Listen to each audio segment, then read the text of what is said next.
All right, guys. The one size fits all lie that is the fitness industry as we know it. Here we go. So, I want you guys to think about this for a second, okay?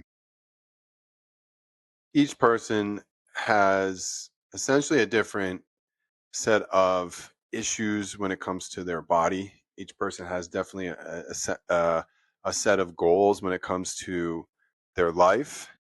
So, every single individual is coming with this starting point that is going to be unique to them. Okay. So I have here a ruler, right? Now, one thing about this ruler that we can notice is it has the markings that allow it to be a ruler, it allows it to be a standard unit of measurement. Okay. So the way I want you to think about this is that reality itself, the physics of reality are like this ruler, right? But the things that I can use this ruler to measure are very infinite, okay? I can use a ruler to measure all kinds of different variables. And that's what I want to get at today, okay? When you are in the fitness setting, okay, there are some basics, there are some, in fact, consistent things. And actually, that's the first thing I always try to give my clients is the one size fits all constants, okay? Because there are, and in some sense, usually a few of them. For instance, especially when you're getting back into exercise, you want to start with getting active. You want to start with getting more steps. So that's one of the first parameters that I'm going to give to people is to make sure they're getting more active, more consistently, more steps, okay? If you're already an athlete, you're already further along in that journey, then you're going to have, again, a lot more specific focuses. So just getting a couple extra steps in the day is not really going to help you, but we're going to zone in on that cardio, zone in on that intensity, zone in on your sport specific activities. Now, the reason why I think we've gotten so caught up in this is because we tend to think that we do all have the same goals and we are all working towards the same things, getting stronger, being able to move better. And in some sense that's absolutely true. Okay, so you could call the title maybe clickbait on one level, but the deeper point that I think will resonate with you is this. Okay, so each individual again has a very specific challenge within their own physical body, and the biggest piece of that challenge is actually how do you relate to your own body? How does your mind connect to the body? Okay. How does the head connect to the heart? It's another way of looking at it. And in essence, how does what we think connect to how we feel? Okay. So the key instance here, whenever I'm working with a client or whenever I'm breaking down someone's program one on one and I'm really personalizing it, excuse me, whenever I'm personalizing it like that, I'm going to look at the things that are holding them back the most, okay? And we're going to add that into the integrative picture. So there are some common themes. A lot of times we see, these similarities due to the fact that so many of us are sitting at jobs or having to perform very sedentary tasks for our day-to-day, well-being or our life or livelihood. So that makes a big difference just because again then you start to see a lot of common patterns: tight necks, tight hip flexors and shoulders, rounded forwards, some of these same patterns, right? Even in within the context of fitness we do have identifiable patterns. Okay, so that's a great foundation. And really, again, there's nothing wrong with starting with this framework, okay? But similar to how we have a starting point, a scaffolding, a structure, we're always going to be filling in more aspects to get you to those real specific goals, to get you to that higher level. So, for instance, if somebody has shoulder mobility problems, if somebody's had an injury, real specific, or a hip replacement, or has knee problems, or has a neurological condition, um, it's basically now it's an infinite factor of variables that is going to be very specific to that person, to their challenges, to their life. So, what I'm getting at with this, what I want you to be able to take away is that you can go out into the world, you can look at what other people are doing, but the fitness journey itself is really it's a one-on-one journey within your own psyche, within your own mind, and within your own body. And as a trainer, our goal is to really develop the things that are common to the human experience, but also dial in and focus on the main items that are going to allow you to progress to your maximum potential as an individual. Okay. So, what can you do today to start to apply these things to yourself, into your life, into your training? Simplest thing to start is just look at the things that are difficult for you. Okay. So, for instance, let me give you a real big example. If you're a power lifter, you're probably really good at lifting heavy things off the ground, squatting with them, benching them, pushing, pulling. Okay. Chances are, though, you probably don't have as much plyometric explosive movement, maybe not as light on your feet. Okay. So if we want to bring the yin and the yang together, then that's going to be the focus as far as what you can start to look at, what you can start to work on is developing that other side of the spectrum. Okay. Vice versa. You're probably maybe like a runner or a soccer player or a high level athlete that sprints a lot, runs a lot, very light on their feet, very plyometric in their nature, good with jumping, good with just agility. Okay. But what are the things that maybe you want to focus on? Well, you could add more power, you could add more strength. You could get a little better in situations where you have to build stability quickly. And obviously, again, there's a crossover here. Okay. One of the themes that we see in a lot of sports is they tend to be more focused on like the agility versus just the raw strength until you get into the things like powerlifting, which is a sport that's focused more on strength first and foremost, stability, and basically creating structure and essentially bracing and keeping everything very, very tight with just small, essentially strength based movements, right? Small in the sense that we're just going from point A to point B with the weight. We're not really moving the rest of our body as much. It is a compound movement, for instance, a deadlift. It is integrating the full body, but essentially we're creating that stability first and foremost. All right, so the best way you can start to practice integrating the full spectrum is again just look at the things that are challenging to you. And if you need help, that's where we can help you. We can help you bridge the gap by building that plan. And again, this is to build the whole picture, the full athletic spectrum of what will allow you to succeed not only in your sports, but in your day to day life. Okay. So, a lot of people, they go and train in the gym in very one dimensional planes of motion, and then they go out and move in their life in very three-dimensional planes of motion. So, again, how can we bridge this gap? How can we create a connection where there might be a disconnect? So, the biggest thing to remember here, guys, is A, you want to think outside the box a little bit. You want to be creative. B, you want to always be challenging yourself. If you ever get so used to what you're doing and you find yourself almost in just a kind of robotic repetition mode with your workouts, I'd encourage you to challenge some of those different dimensions. Okay. Simplest way is, can you get good with both running and being agile as well as being strong in certain situations? Okay. And then we're looking into the core stability. How does this connect both of those spectrums? Well, the core creates stability, it also creates mobility. Okay. And in this sense, the core, we're talking about everything that is not the legs and arms, everything that's not our extremities is essentially the core. Okay.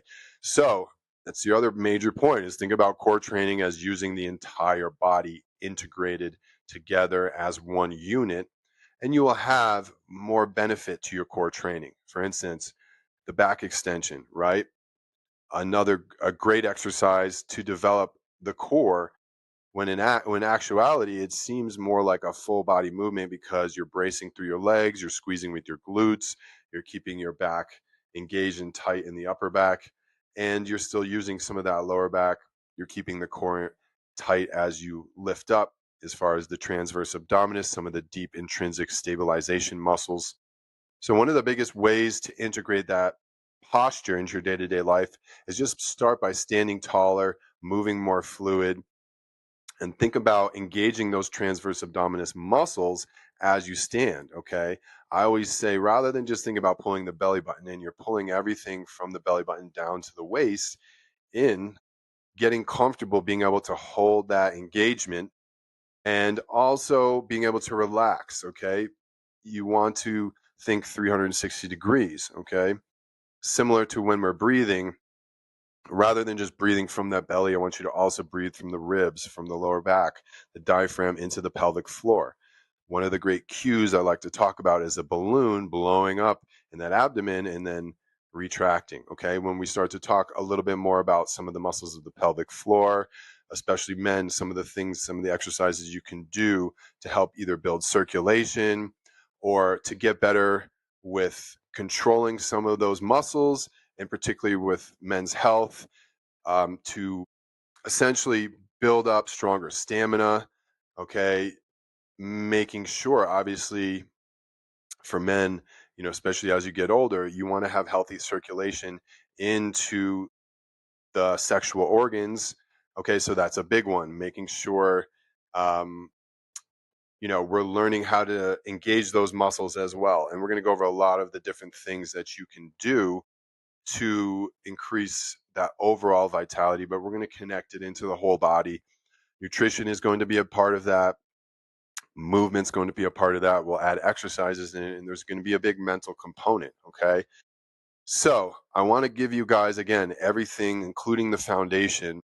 Really, what this channel is about is telling you guys a little bit of my story. I want to break down more and more as we go the challenges that pushed me and led me to want to just get out there and start to share, but also got me back into the swing of teaching, got me back into the swing of just overall connecting to my own self, my own body, my own life, in what terms of what I was capable of. Okay, so it is all interconnected. All right. And think about that in terms of how the core is similar to this concept of understanding fitness and movement in our life. The core is interconnective of the body. Understanding our goals in fitness and movement is what interconnects our life. So then again, essentially, you can do the things that will help you out the most. That's the idea. Okay. It's just like you wouldn't tell a giraffe to go swim and a fish to climb a tree, as the old proverb goes, something along those lines, because those different creatures are suited in different ways. You have to look at yourself as what are your strong points. It doesn't mean you still can't, like we said earlier, develop the other aspects. That's absolutely important still. But the idea is you're going to start with the things that are working for you, the things that are advantageous. And if we live from this sense of excitement, we don't have to push ourselves in the same way, because we start feeling this forward pull like, oh, this is actually really great. It feels good. This is good for me. I'm enjoying doing this. It's pulling you forward to wanting to do more, wanting to engage more, wanting to discover more about how your body works and how you can succeed in the world by connecting to that body. And every single person, wherever you're starting, it's the same essential foundation of breaking little things down that we can really um, use to piece together into the bigger picture. So when we're looking at bigger compound movements, when we're looking at muscle imbalance or of muscle activation, it's always going to be about the same simple concepts applied in different ways. What does that mean? What does that mean? Well, first is awareness. Okay, awareness is so key, because if we're not aware of the muscles we're activating, we can't activate them. So when it comes to those various techniques, that's really what you're doing. You're literally creating some form of awareness. And the way the muscles work is even that light touch, right? That light activation, that actually can build that awareness. It can turn the muscles on and off. So awareness is a huge one. Second is obviously going slow, progressing, and taking those little baby steps to start to connect all the different, so to speak, ranges of motion, all the different layers and levels of engagement. Okay. And again, this comes right back to that mind body connection. Okay. You can see some people who have great results And you're like, well, you see this other guy, he's lifting all these heavy weights, but this guy might look like just something about him, like, okay, he looks really, really strong, or this or that. So, I've always seen it as two extremes, right? You could just focus more on throwing heavy weights around, but you never really bring it back to the dimension of focusing on the slowness, the squeeze. Or you could focus more on the slowness, the squeeze, but you never maybe push it to the extreme of what you're capable of. That's like when we're looking at 1 rep maxes, 2 rep maxes, all those, heavy and high level milestones or metrics that you might track if you're into that side of things. All right. Looking at calisthenics, it might be, okay, what skills can you do? How well can you do those skills? Can you add isometrics to those skills? But again, these are big patterns within the fitness world. And what I want to give you guys and what I want to leave off with today moving forward is really understanding the full dimension of movement and how we as humans actually really do move, because there's a lot of cool skills and there's nothing wrong with developing those skills, but essentially most people are just trying to get better at moving. They're trying to get healthier, and one of the biggest ways you're just going to look better is focusing also more on what you eat, what your nutrition is. And the more you balance out your cycles of movement, essentially you're going to get better at balancing out that nutrition too. Okay. So it's kind of a lot of information to take in. Just kind of going with it today as far as I wanted to get that information across to you guys. And we're also testing out this new mic, so hopefully the sound is sounding good for you guys. And remember, okay, it's just the little increments of success, just like this ruler, okay? Small increments, small inches add up to larger miles. It's the same thing. We want that 1% better every day. We want progress over perfection. Once you get good at progressing, you will hit those moments of perfection.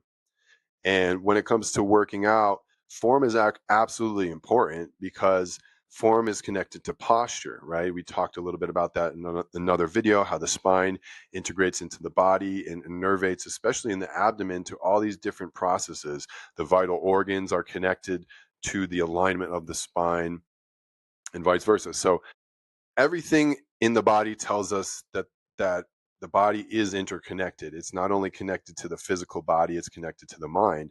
But the mind, but the body has its own mind, right? This is that somatic system that deeply ingrained since we were in our mother's womb, since before even that sensory motor cortex developed. We actually have this sense of intelligence built directly into the body. And there's a lot of great people currently in this world of fitness that are helping to really change the shape of humanity. On many levels, I absolutely love the fact that I'm a part of this industry, and that also, in many ways, the spirit kind of led me back to these things, right? And some people think, oh, that's maybe woo woo and this and that, but we'll go deeper into that. The point I'm making is that many times in life, you might not see the big picture until you actually come full circle, or you might not see some of the challenges that you're going through as meaningful until you get to the point where they actually become meaningful, where they actually make sense. But everything in many ways that I went through, especially when I wasn't sure why I was being challenged in those ways, they did start to come back full circle. Okay. And we're going to integrate this even more, because I don't just teach fitness, I also teach this bigger picture. I teach this mindset. And I wrote this book on mindset, which I'm going to share with you guys more and more, because I think it's really, really impactful, really powerful. I think everybody should check it out. And I think it will help give people just a bigger picture and a bigger foundation on the future of where we're headed. Now, the reason why I'm positive about the fitness industry is because I think there are these different polarities at work, where at times they might create friction, at times they might challenge each other. Um, that's why we have the saying iron sharpens iron. And it's really just as simple as that. We need to look and embrace these positive confrontational aspects that actually help us grow, because on the other extreme, there's so much of this negative confrontation that's doing nothing but making everything worse for everybody. when we look at the global world, world stage. And we'll get more into all that stuff. Again, I'm trying to stick a little bit more to this groundation, this foundation, um, of the physical body. But we can't just talk about the physical body without actually understanding the mind and the mindset and the mind body connection.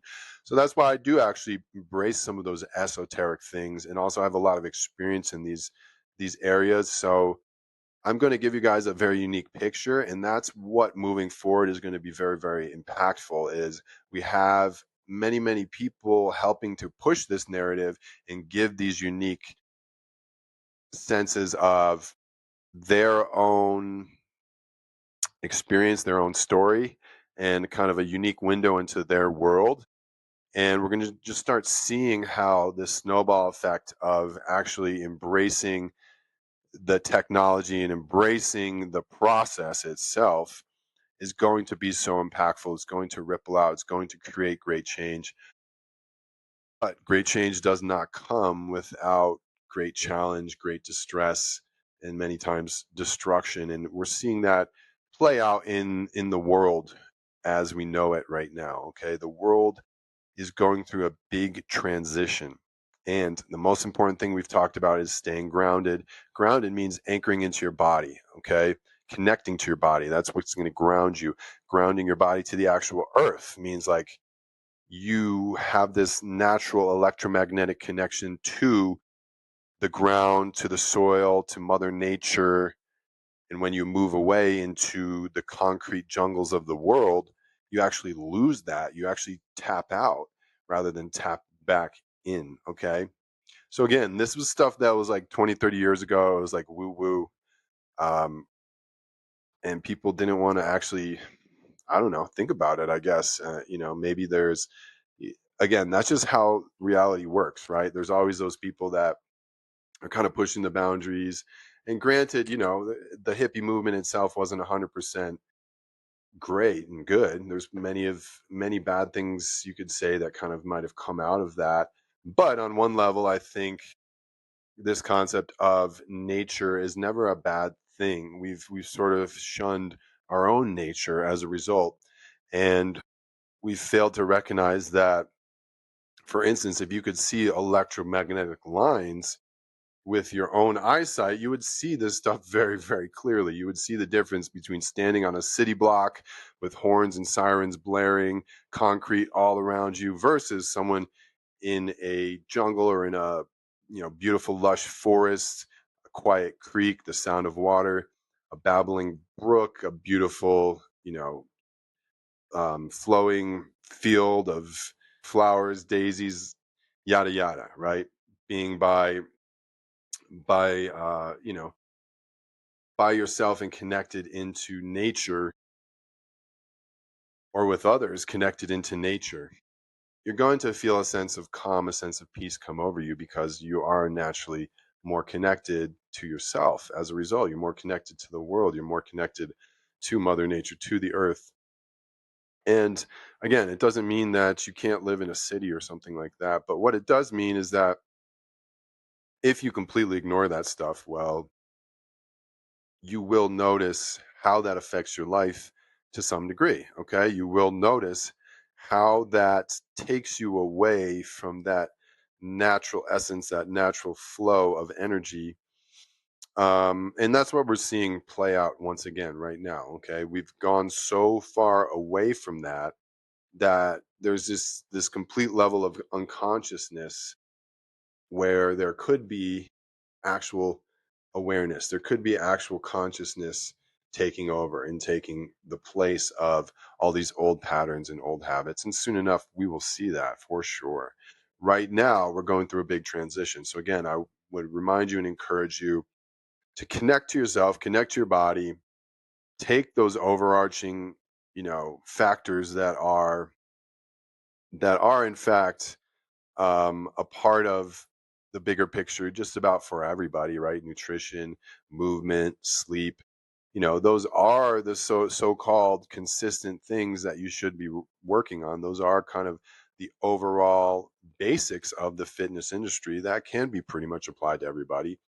But beyond that, just remember that you are very, very unique. Your journey is very unique. Your goal sets are very unique. And ultimately, you want to build a life around that natural flow of, okay, getting up, going throughout your week. How does your work fit together with your workouts? How does your day to day life fit together with your decompression cycles of how you balance out all the things that you're doing? And, we're just seeing more and more of that come to light. Obviously, we've been pushed into these situations where humans are sitting at desks all day long, doing these very unnatural ways of being and ways of moving. In fact, in general, we used to just move consistently throughout our day. And that's really the biggest thing. So if there is a one size fits all, it's that. Just start moving more throughout your day consistently. If you have a job where you're forced to sit, if you have a job where you're forced to be in a vehicle, or like when I used to drive trucks or, work for Amazon or whatever, all these, these situations where you're kind of just SOL, shit out of luck, you're stuck in the position you're stuck in. I always struggled with that because my body naturally just always wanted to be able to stretch, be able to move, be able to have that rhythm. So do whatever you can to work those things into your life, even if it's like, okay, I'm at work, I take breaks every 2 hours, I get up, I stretch, I do a couple extra steps after my meal, or start to think about how can you shift your entire world towards making that more of a priority. Okay. So we'll leave it there today. That's a pretty long one, but again, I wanted to give you guys some things you could think about. So when we talk about the fitness industry, while there are these consistent overlaps, these consistent similarities, and these constants for most people to be able to just start, again, that's what we're always going to start you with. That's what we're always going to give you here, is just a simple baseline. And once I put out the 14-day challenge in the next couple of days here, I'll have that available for you guys. We are going to go deeper into some of this stuff, okay? And there's some real interesting stuff in there, okay? But once you go further, once you start to develop that real specific blueprint, again, we can help you. Go take the quiz, which I'll put below, for what's holding you back as far as just getting started. And then the next step is that real personalized plan. We have a couple tools to also help you guys do this. So we're trying to make it simple, straightforward, but you have to do the work. You have to decide for yourself what you want to see. And the people that get the results are the ones that just make that decision, and they take action, they do the work, they practice, they fail, they get better. That's what life's about. It's about being able to overcome those downswings, because then you're able to actually generate and um, create a parabolic catapult from swinging through that kind of point, that low point, that pivot point, so to speak. All right. So just remember that, guys. When you feel like life's bringing you down, use that momentum to hit that pivot point and swing back up.